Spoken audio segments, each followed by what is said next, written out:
Shame, shame, shame. We know your name. Shame, shame. Know your name. Come on, Bran. Slip of the tongue. That's disgusting. No, I What's can't happening, even great people? By now, you've probably already seen videos from Landon Bailey and probably the 60 Cycle Hum podcast video. I actually heard it yesterday because the Patreons, they get the audio part of it a little bit earlier. So I knew this was coming, but we knew this actually kind of a couple of months ago. Back in October, we actually started alluding to this YouTube out there personality that's cheating, and I guess now we could say it's a he because they said it in their videos. And we all know that cheaters never prosper. Yeah! This is what I think about your music. You're a whore! Real reality television is brought to you by... I don't even know if that's really truthfully the case because when we came across this channel back in about October-ish, they're only at 105-ish thousand subscribers, and now they're at what they are today. According, this is all speculative and is all presumptive, but Landon actually said something in his video that if he were to show 20 YouTubers their video that this person makes on a daily basis, that 10 out of those 20 would say that it's a fake. And I think that is absolutely, completely not true. I think all 20 of those YouTubers probably would tell that this person's videos are totally false and just totally, bumped up metrics and stuff like that. Shame, shame, shame. Shame on you. If the game is true. He's not the only YouTuber out there that has ever done anything like this to bump up their metrics, their subscriber count, views, things like that whatsoever. And I just don't think it really works well in the guitar niche. It might work elsewhere in the sports, entertainment, and things like that to get your channel growing, but it definitely doesn't work for the guitar world. And I actually highlighted this in previous videos to try, because I try to help out anybody that's trying to get into YouTube to not fall into these pitfalls and perils. And I actually got into a back and forth with somebody, spirited conversation. It wasn't really anger, that they had done some of these things, and I actually didn't even know that they did it. I was a subscriber to their channel at one point, and then they kind of rationalized why they did things. Since then, they've quit YouTube, or actually have quit guitar and took that channel and done something else. But regardless of that, it's just something that you shouldn't be doing. It's just something that you shouldn't get into as a creator. But I'd like to talk about more so why it is actually harmful that this person does these things. And it may not be harmful to his viewers because he really doesn't have many, but in my mind it does, because just my inherent past profession of being a firefighter, I always felt like that if you could help one person a day, it was all worth it. So that's why I got into YouTube, to start making videos. So I feel like that if I make one video that helps one person make a wise decision or not make a decision that may be harmful, then that video is all worth it.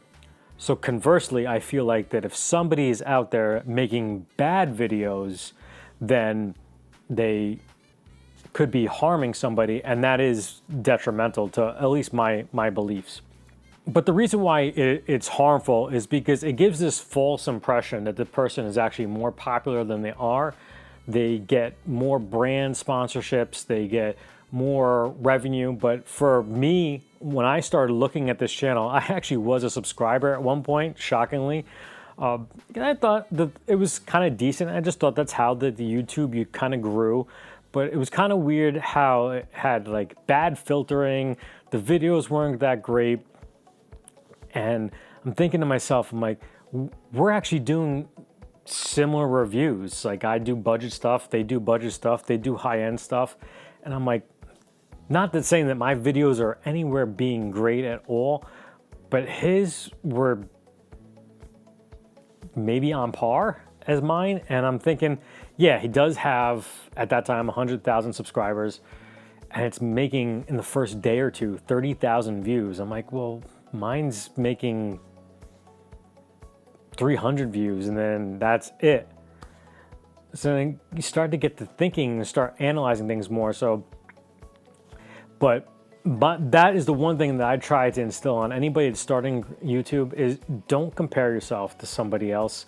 Just do you, do what you want to do, and hope that you catch an algorithm, build a sense of community, and you'll eventually, hopefully, take off. I don't consider myself taking off, but I enjoy what I do.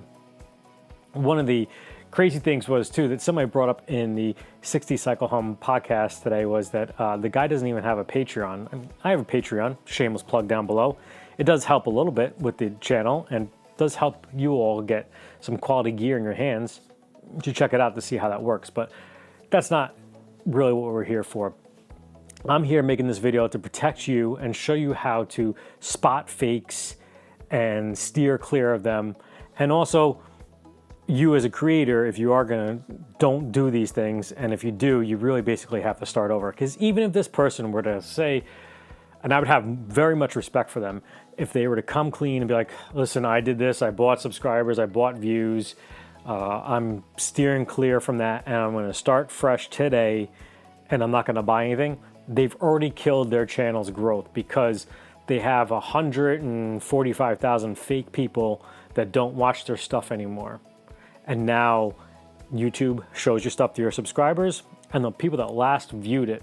And then they kind of give that as the springboard if they should show it off to anybody. So if 145,000 people aren't watching your stuff, but they're subscribed to you, they're gonna say this video sucks and they're not gonna do anything with it. And in the previous videos I have, and that's what I think kind of drew the person out that kind of went back and forth with me in the conversation, was what Landon and both 60 Cycle podcast had kind of highlighted is that look at the metrics of the video. Look and see how many views. Like if you have 30,000 views on a video and you have less than 100 likes and you have 5 comments, there is something wrong with that, because a video with 60 views will get at least 10, 15 likes and at least that 5, 6 comments. And some of the comments are actually that person's personal account commenting on it, saying how great they look or something like that. So there's really only 2 comments on that video. You're gonna lose. You stink. You're gonna You could also always see too, is it like a controversial topic? Like one of the most polarizing guitar brands ever out there is always a glary guitar. And if that video has 30,000 views and the person has, 10 likes and 5 comments on it, even if the people don't watch that person, they probably saw it because they know that they don't like that brand, and they kind of went in there probably to trash it. So if there isn't at least 500 comments on a glary guitar with a video that makes 30,000 views, probably speculative that they did buy something. And that's all, again, all assumptions, but just from a YouTuber standpoint, you can kind of tell what is organic growth and what is not organic growth. Also, when I do a video like this, it's not going to get more than, we'll say at the high end, 500 views. And my regular stuff may sometimes take off, and I have videos that have now crept up to 10,000 views. I think I have a short that's up to close to 30,000 views. I'm not too sure on that number. I post it and forget about it. When you have consistently videos that have 30, 60, 70,000 views, they have 4 or 5 comments, and then you do something that's heartfelt or something that's totally off the cuff, random, that isn't sponsored, that you're not going to buy subscribers from, and the video only has 70, 800 views, possibly tops, it's a good indicator that the person is, because if you had 150,000 people that were subscribed to you, like even if you were to post a picture of you or a video of you drinking a Diet Coke for 5 minutes straight, you're probably gonna get 1,000 views within an hour on that video. And I have told this many times to my viewers, one of the best tools that you could use too is actually free. It's through vidIQ. That's a great platform if you are a content creator, but vidIQ makes this thing called a Chrome extension, and it actually shows you a graph on the side of a person's trajectory on how much they've grown through YouTube, and it shows, you can check views and you can check subs, and you want to see graphs that are a gradual increase, or at least the views and the subs kind of line up together. If you ever see a channel where the subs spike and then the views are plateauing, you could at least actually see where that sub spike was. Go and try to find that video in their search by popular, find out what that video was, see what it was about. Maybe it's something was trending that time and it skyrocketed, or it was something that is just like they're always doing Joyo products and now they finally did like a Fender product and it took off for them. Or it may be hidden, because if it's hidden, then it was probably something they used to spike up their metrics somehow. And also, if it sucked, then you know that the subscriber spike shouldn't be there for any reason. And then also too, just use your own mind. If you see that the content isn't as great as some other people with a lot lower subscriber count, then you probably are sensing that there is something going on here. Why do they have 150,000 subscribers and the content isn't the greatest? Connect the dots, la la la la la. Connect the dots, la la la la. Hey, it's all done. And then the only other thing I have to offer too is that the guitar niche is this awesome community of people that are constantly in other people's premieres, chats, Zooms, collaborating. I mean, I think I collaborated with another great content creator when I was below 1,000 subscribers. I email with people constantly back and forth with other YouTubers. I've been interviewed by other YouTubers, which is completely awesome. It's very humbling because I never thought that this would ever happen to me. But if they are there at 150,000 subscribers and they don't have a regular person that they know, or like I know, just saying Ryan and Steve and Landon, I have pizza with them every Friday or whatever.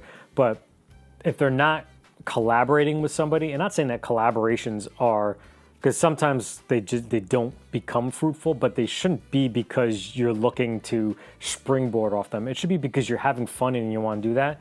But if you're a lone wolf out there in the guitar niche and you've never done a collab, that could also be a kind of a sign that something might not be up. And you're saying to yourself, what does this really matter anyway, as far as anybody else as the regular viewer?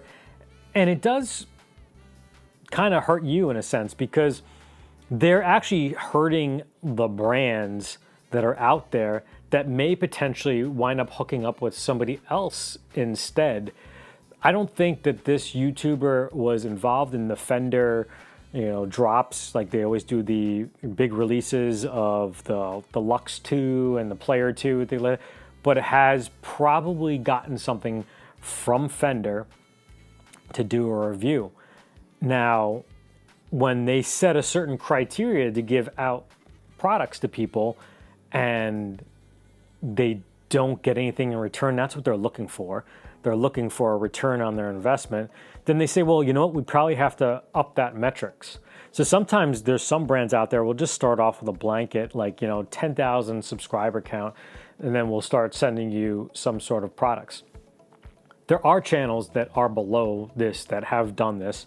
So they get a product for review and it goes nowhere, or they buy the subs, they buy the views, all that stuff, and it gets 30,000 views, but company A does not make any profit off it whatsoever. Then they're like, well, you know what? We have to just we're going to make it 25,000. So now it makes it harder for you as a content creator to actually obtain that level of maybe getting some sort of gear for review, which in turn also hurts your viewers, because now your viewers aren't getting your opinion on something because you can't get that regular flow of content that you want, the products. And somebody like Fender will, give this 100,000 subscriber channel guitar, and I said, well, I might as well send it to Searching for Tone. At least we would have got 100, views on it, and the guy would put on some fancy wigs and stuff like that. So, I mean, Fender, if you want, I'm all in. When I first started like YouTube, I was like looking at other channels, and I would see these really great channels, and I would see a video from like 2, 3, 4 years ago, and I was like, oh, I want to see what they're doing today. And then you go and you look and you see that today they're signing off. They're like, oh, I'm done with YouTube. This sucks. And that ultimately may happen to me eventually, because it's definitely a hard grind to do this. But when you see this type of stuff and you're a creator, you're going to get frustrated. You'll be like, man, Mike, I thought my stuff was great, but my stuff must be really horrible if this guy's doing this and I'm doing this. It is hurting you, the viewer, because you may be losing out on a really great personality that has left the game because they can't get these same breaks that this person has gamed the system. And I don't know, too, if the views really translate into anything as far as monetary. Like, basically, the way to calculate it is every video that gets, let's say, every 1,000 views is roughly about $3 is what I would make on a video. So is a 30,000 view, is that going to be $900? I don't know if I'm doing the math right. Or does the bot just click on for a view and sign off after 10 seconds? And that, because if not, then they're actually technically like stealing money from YouTube. Also, setting the bar higher, making it harder for the little guy to make money, because now they're kind of using that metric to be like, well, you know what, this 100,000 subscriber channel is not really bringing us any quality stuff, so now we gotta lower the AdSense for the people.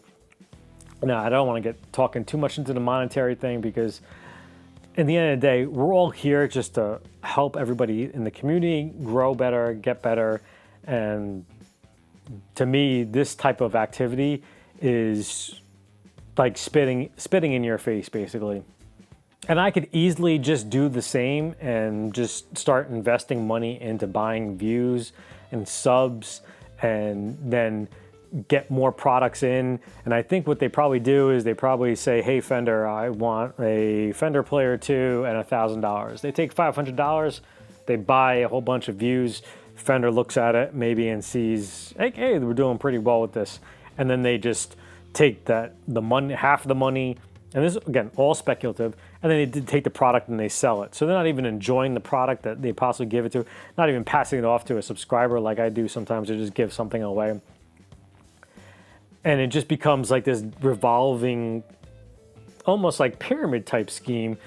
And I tell you, if everybody did it, then we would all be done as YouTube, because you wouldn't trust anybody anymore.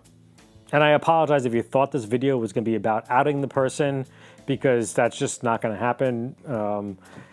All I could do is just help you, give you the tools so you could spot fakes like this and not fall prey to them.